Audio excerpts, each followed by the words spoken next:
overdue for an update. Last time I was here, I got done putting the console on, starting to wire it up. I forgot my camera battery the other night, so that wasn't going to stop me. But I've worked out the dual battery system that I wanted back here. Yeah, unfortunately the work's already done, sorry. So you didn't get to watch me do it, but mounted my 2 batteries. Worked out a mount for my Perco. So my Perco is mounted. I'll probably just cut off the excess bolts. They're going right through the member here, just like the fuel filter does. I did put the new fuel filter on. Battery boxes are fastened to the deck. Ran some new wiring, did everything in loom. Made up my battery cables, put them in looming. Again, I don't want to have a repeat of why this boat ended up in insurance in the first place. Somebody had not done a very good job of protecting their battery up here, and the shift cables had gotten up and gotten across the batteries. They obviously didn't have it in a box or anything.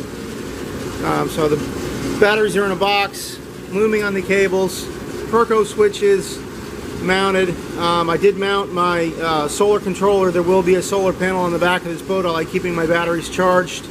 You know, your boat's sitting at the dock for a week or more in between uses, and you certainly want to keep the batteries good and charged. I've had very, very good luck keeping just either 15 or 20 watt solar panels on my boats. They've always done a great job. In fact, I've left them for as much as a month or more that way and come back with fully charged batteries. I do have it turned on. If I go ahead and turn my batteries on, I don't know if you can see on my solar controller, 12.8, so we're good and full on the batteries to begin with. I will throw a charger 2 amp on it while I'm working today. Today's going to be checking wiring, seeing what works, seeing what doesn't work. Now that I have power, you can see that I have power to the power trim. That's working good. This is without me having done anything yet. Let's see if the... No, maybe it's on the key. Yeah, depth finder works. It's the first time I've tried that, so that's working. That's apparently that must be a keyed hot on that one. I don't know why that's a keyed hot. The radio did come on. I don't have anything hooked up to it, so I have no idea whether it's working or not. Got the on-off switch. I haven't checked these switches yet. That's next. I got to figure that out for lights. I turned the key on to see what else we got. I got a voltmeter. That's good. RPM gauge. Actually, it's probably hard to tell. It is moving a little tiny bit. The fuel gauge. I know there's no fuel in there, but it actually is going up and down, so it's definitely getting power to the gauge. So that's all good news. So today I'm gonna work through reconnecting a bunch of wires underneath here, figuring out what these switches do. I have a few replacement switches if I need them. What else am I gonna do? If I can get through that, I'm gonna reconnect the wiring underneath up to the running lights, and I'll figure out, it's got to be one of the switches there. One of those has to be running anchor and all on the switches. I'll figure that out. Obviously I'm not going to put the bimini back on that has the anchor light, but I will test for power here. If I have power here, the rest of it's pretty rote. I do know from my wiring job when I was down underneath, down there at the bottom of the pontoon, you can see it's top of a square bracket. There's a bilge pump there. That's the raw water pump going over to the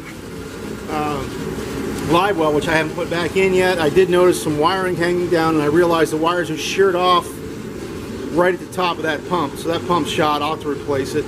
But I'll at least test power to the... I found the feed wire for it. I'll test power and make sure I've got it. At least I can work that out. So if I got power there and I got power everywhere else, then I'll start another big cleanup job here. You can tell by the dirt on the sides You can see where the old seating arrangement had been. There are holes I'll have to drill for the wires for the speakers. So I will probably put pieces of tape here and get the alignment back. I'm going to try and get the seats right back where they were. And then I'm gonna clean these. I did buy some rubbing compound. I'm going to try and get these sides looking brand new again on the inside before I mount everything back up.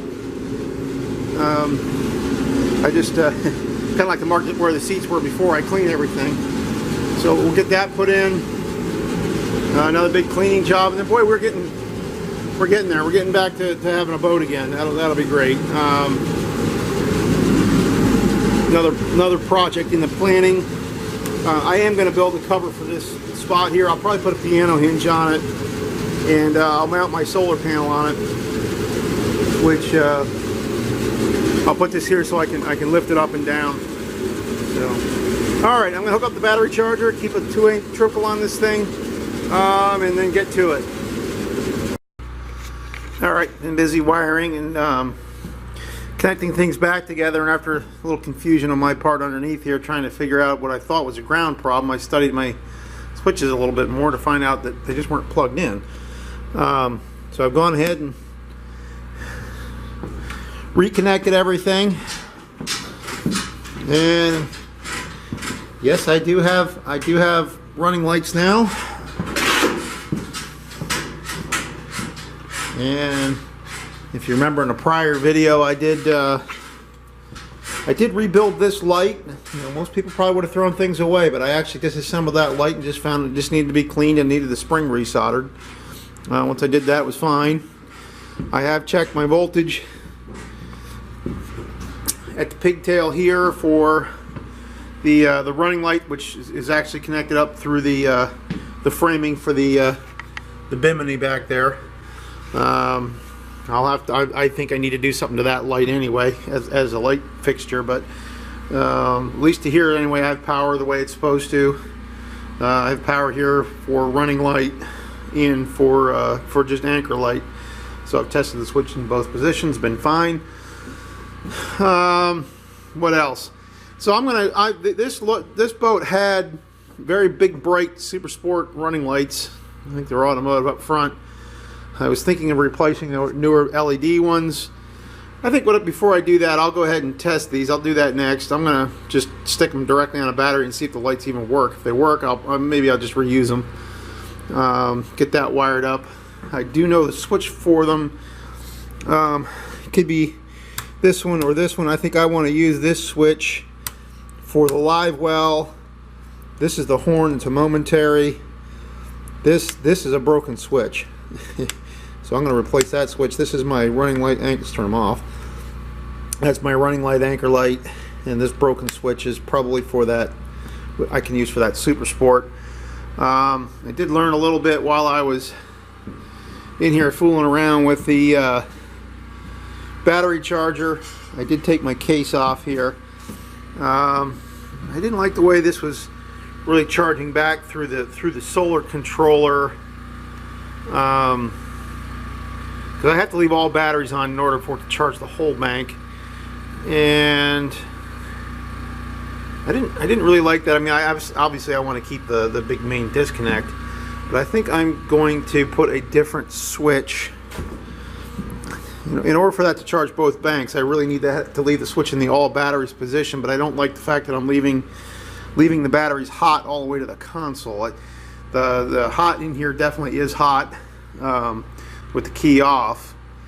So I think I'm going to put another main disconnect up here just for the console.